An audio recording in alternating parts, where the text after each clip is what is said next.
Oh, happy Friday. Friday the 13th. I just looked at my calendar and realized that. I hope that you have a lucky day today. I don't really care for Friday the 13th, but I'm determined I'm going to make it a good one. Wanted to share with you today part two of fueling our bodies. I'm sorry, I totally forgot what we were talking about.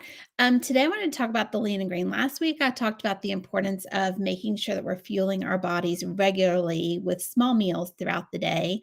My particular program encourages eating every 2 to 3 hours. I try to hit around 2.5 hours. That way, if I'm in the middle of doing something, I can set my alarm, it goes off, and then I know that when I'm done with whatever task I'm doing, to go ahead and fuel myself afterwards. So, today I wanted to talk about what kinds of things you should be eating. Even if you're not following program, I thought this would be really informative for some of you that may be on a health journey, trying to dial things in a little bit. I know COVID kind of made us all kind of get really comfortable and falling into maybe some not so great habits, especially when health is concerned. I know that's what happened in our family, and we're dialing it back in. But today I wanted to talk about what kinds of things you should eat. We call it on our program the lean and green. And I love that name because it just simplifies the things that we should be putting inside of our body. So we're talking about a lean portion of protein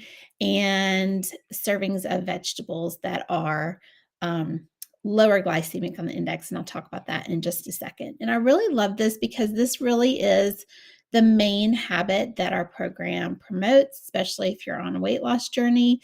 And it's probably the one that's the most important, is making sure that you're fueling your body regularly throughout the day and that you're choosing things that are dense in nutrients, fiber, protein, that kind of thing.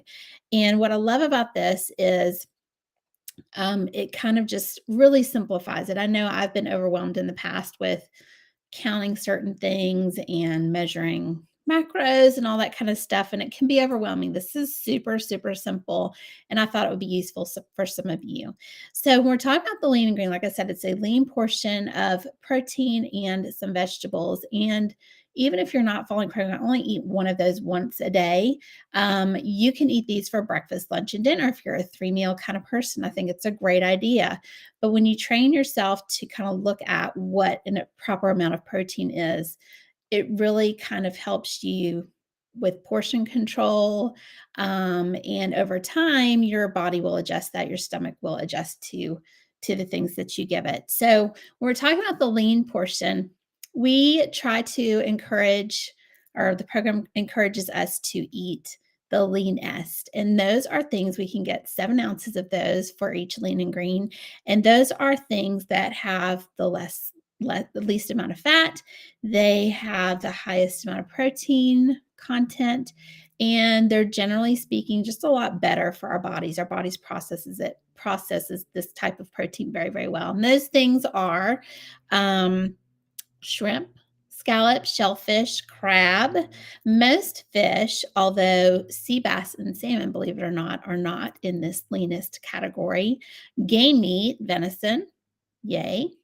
Bison would be included in that. And any kind of ground meat that's 98% lean would fall into this category. And that's 7 ounces. That's a pretty good amount. And make sure that that's cooked when you're measuring it. Also, light meat turkey is also falls into this leanest category, and it's a lot. Like, I tried to eat 7 ounces of shrimp, and I almost couldn't even finish it. So that's the leanest, and our program encourages eating that, like I said, because it's the best type of protein, and you get more of it, so you kind of feel a little bit more full. The middle category is what we call leaner, and you can have 6 ounces of that for your lean and green.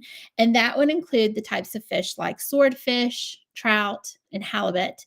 Also, chicken breast, white meat only, because the dark meat has a higher fat content. Also, let's see, ground meat, any kind of ground meat that's 95 to 97% lean would fall into this category as well. And then lean pork, so pork chop or a pork tenderloin. Actually made tacos with that this week, and it was delicious. I just took a tenderloin, not seasoned, sliced it up, cooked it in the pan. I sliced it super, super thin, sprinkled some taco seasoning on top of it. And y'all, it was delicious. Like, I really, really enjoyed that, probably way more than I should have, but I did. Um, and then finally, the lean category, which is still okay to eat, but we get less of it. We get 5 ounces because it's not as good for our bodies, and we can have them. I try to have them maybe once a week. I try to kind of limit the consumption of this type of category. And this would be fish like salmon, tuna steak. Catfish, believe it or not, is a fattier content fish. So that would fall into the 5 ounce category. Sea bass, my favorite, sea bass. I was loading my plate with 7 ounces thinking all fish was created the same, and it's just not. So there's a reason why it tastes so good. It is super fatty, super oily. It's great kinds of fats and oils. But again, you only get 5 ounces of that if you're following program, or trying to rein things in a little bit. You can have lean beef. Less than 95% lean would fall into this category. Lamb, ground meat, 85 to 94% lean, and dark meat poultry would fall into this category as well. So that's the lean portion. And again, if you're trying to kind of get your health in check, just something to kind of think about, which, most of the nutrition programs out there will tell you eat lots of fish. And that's probably why, because it's really, really great for our body. It's got a lot of nutrients that we kind of find hard to get from other sources. So that's why they encourage eating a lot more of that. Let's talk about veggies. So, most veggies on our program are compliant, and our program aims to get 3 half cup servings, counts as one veggie portion of the lean ingredients. We call it the greens. And there are some exceptions, though, and some of these will surprise you. So, of course, no corn, no potatoes, no peas, because they're higher glycemic, and carrots too. If y'all looked at the glycemic index for those veggies, you would find that they are a little bit higher. And so our body processes that sugar first and will keep us out of fat burn. So that's why it's a no no while we're on the weight loss plan. Um, Brussels sprouts, believe it or not, higher content. And I love those, y'all. They're so good. When you go to the restaurant, they make them crispy, drizzle them with some sauce. I mean, they're divine. So I'll treat myself to that, but that's not something that I have regularly on program. And believe it or not, butternut squash, very, very high glycemic index on those.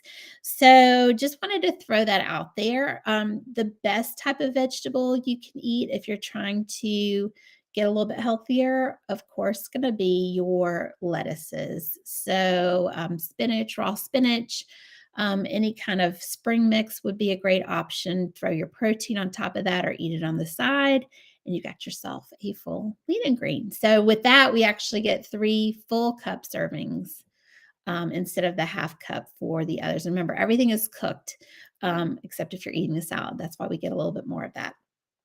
And let's see, when you're eating out, I want to suggest some things that you can do that might help you, because there's a lot of hidden ways that things are prepared in the restaurant. We don't see what's going on in the kitchen. They use a lot of fats and oils, a lot of sodium. A lot of the way they make things taste so good is because they use these things that have a lot of sodium in them. So regardless of whenever I eat out, I tend to be up the next day or two. So it's usually because of the seasoning. So I found a little trick, and yes, I am a pain sometimes when I go out to dinner, but I usually will ask them to either do light seasoning on all the veggies and the protein, or I'll ask them to hold all oils and just do a little bit of salt and pepper myself when it comes to the table. So again, another way to rein it in. My taste buds have changed just because I'm eating so much healthier. So it really doesn't take a lot for me to make things taste the way that I like them to. And now if I were to eat something at a restaurant prepared as is, I can't eat it. It's too salty. It's just made me realize how much salt and sodium there is in things that we eat out. So I hope that this helps you. I wanted to give you some ideas of things that you can do at home right now. And if you have any questions, reach out, comment below. Let me know if you're watching this live or if you are going back and watching the recording. I'd love to hear from you guys. But I hope you're doing well. I hope you have a lucky Friday the 13th. And I look forward to talking to you guys next week. Next week, I'm talking about hydration because it is important when we're trying to fuel our body. So have a great day. Have a great weekend, guys. And I'll talk to you soon.